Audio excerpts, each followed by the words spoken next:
Alright guys, today we got a 2005 Honda Accord. This is the 4-cylinder. We're going to replace the engine air filter and the cabinet filter. You could do this every 15 to 20,000 miles.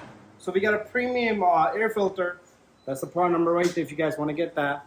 So inside this box, you guys are going to have a filter that looks just like that. Let me not throw the box yet. And I'll keep the filter here. So if you come close, we look over here. So this is the filter housing right here on this Honda Accord. If you got a 2003 to 2007, it's the same thing. So you got a little connector here. So usually this is kind of broken. Probably worked on it before. Usually they break. So all you got to do is squeeze this tab. This comes out. Have your key off, engine off. We're gonna squeeze this tab, disconnect the sensor so you don't stretch that cable. So this filter is kind of hard to do, but down here we got screws right in here. Let's look in here, right there. It's kind of rusted. One over here. There's one back here. This one's missing. They usually break off, so that's fine. So if they break off, use a tap screw or a sheetrock screw. So these are a little rusted. There's nothing you could do to save them, okay? Nothing, because they're into the plastic. So this one is a little corroded, so you just want to go on in. And there you go. This one's missing, so let's get the one back over here. If you can't see it, that's fine, but it's all the way into the corner here. There you go. Look like it came off, either came off or snapped off.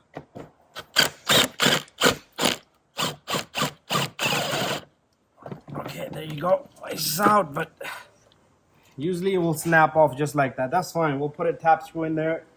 So I'll do this one. You don't have to go crazy with that one. Long as you have one cross, okay? Over here, in there, over here, or there.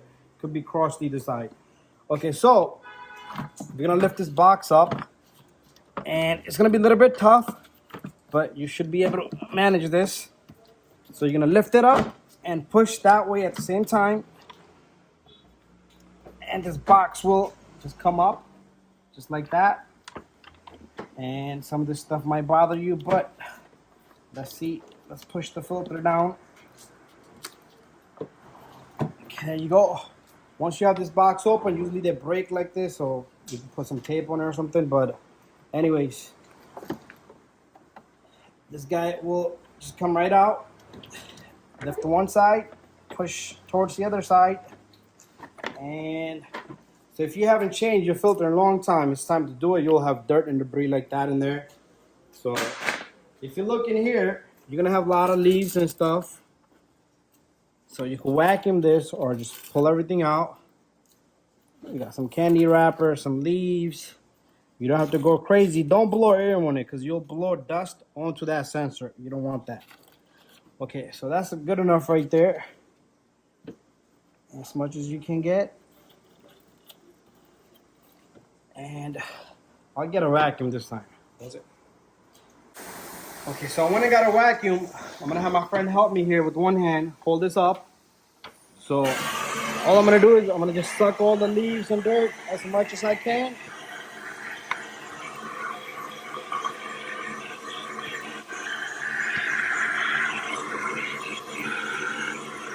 And that's it.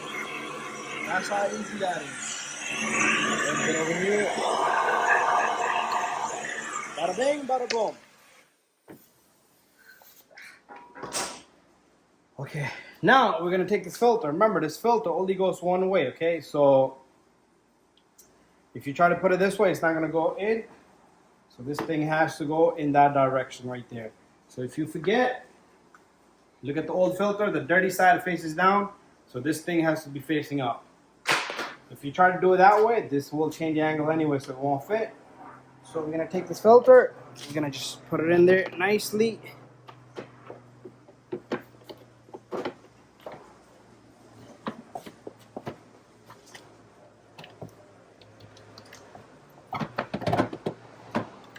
There you go, fill this in.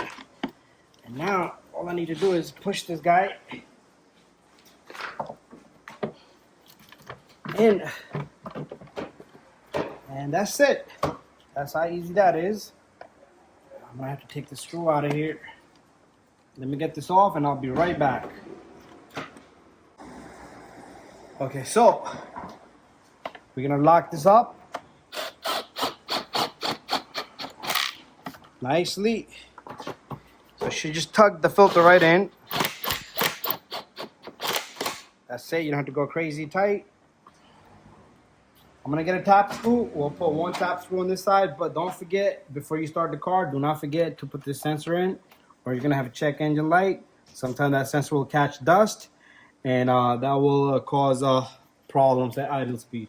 Anyways, get a screw, put it right here, and that's it. Bada bing, bada boom.